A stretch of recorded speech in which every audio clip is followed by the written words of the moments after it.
No contact situation अगर आपके love life relationship में चल रही है तो ये रीडिंग आप वॉच कर सकते हैं।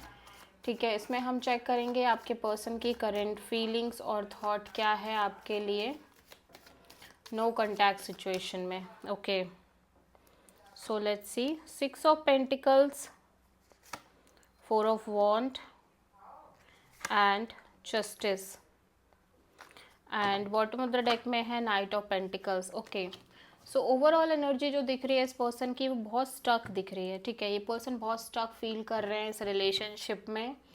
इनको लग रहा है चीज़ें मूव नहीं कर रही हैं, आगे ही नहीं बढ़ रही हैं इस रिश्ते में, समहाउ स्टक हो गई हैं। मे भी हो सकता है कि कोई ऐसी सिचुएशन क्रिएट हो गई जिसकी वजह से चीज़ें स्टक हो गई हैं, या फिर आप दोनों के बीच में ही कोई इशू हो सकता है, या सेटलमेंट इशू हो सकता है, फाइनेंशियल चैलेंजेस हो सकते हैं, फाइनेंशियल इशू हो सकता है, या अदर कोई फैक्टर हो सकता है जिसकी वजह से चीज़ें स्टक महसूस हो रही हैं।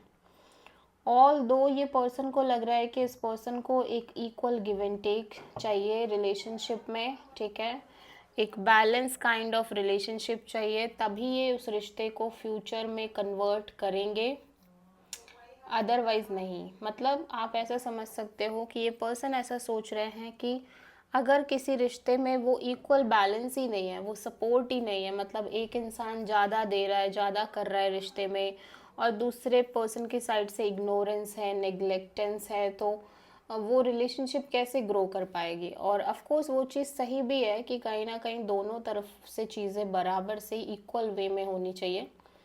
एंड समहाउ ऐसा लग रहा है कि इस पर्सन के अकॉर्डिंग इस रिलेशनशिप में वो इक्वल बैलेंस नहीं है, वो चीज़ें मिसिंग हैं, और इसी वजह से ये बहुत ज़्यादा मैरिज और कमिटमेंट और लॉन्ग टर्म पार्टनरशिप के बारे में सोच नहीं पा रहे हैं। ये भी हो सकता है कि ये पर्सन खुद अपने साइड से वो इक्वल बैलेंस क्रिएट ना कर रहे हो इस रिश्ते में बिकॉज ऑफ सम रीज़न और सम अदर फैक्टर, बट यहाँ पे equal balance, equal give and take missing नज़र आ रहा है। एंड समहाउ ये पर्सन बहुत लॉजिकल प्रैक्टिकल एनर्जी से चल रहे हैं, और आप में से बहुत सारे लोगों का ये एक लीगल सेपरेशन भी हो सकता है। अगर आप ऑलरेडी इस पर्सन से मैरिड हैं तो हो सकता है ये पर्सन बहुत ज़्यादा लॉजिकल सोच रहे हैं कि अब सेपरेट हो ही जाना चाहिए, लीगली डिवोर्स ले लेना चाहिए फाइनली। ठीक है, इस तरह से भी आप में से बहुत सारे लोगों के साथ ये हो सकता है जो ऑलरेडी मैरिड है। अगर मैरिज नहीं हुई है तो आपके पर्सन कुछ इस तरह से सोच रहे हैं कि भाई जब तक वो बैलेंस चीज़ें नहीं क्रिएट होंगी या वो नहीं होंगी रिश्ते में, तब तक वो रिश्ता आगे नहीं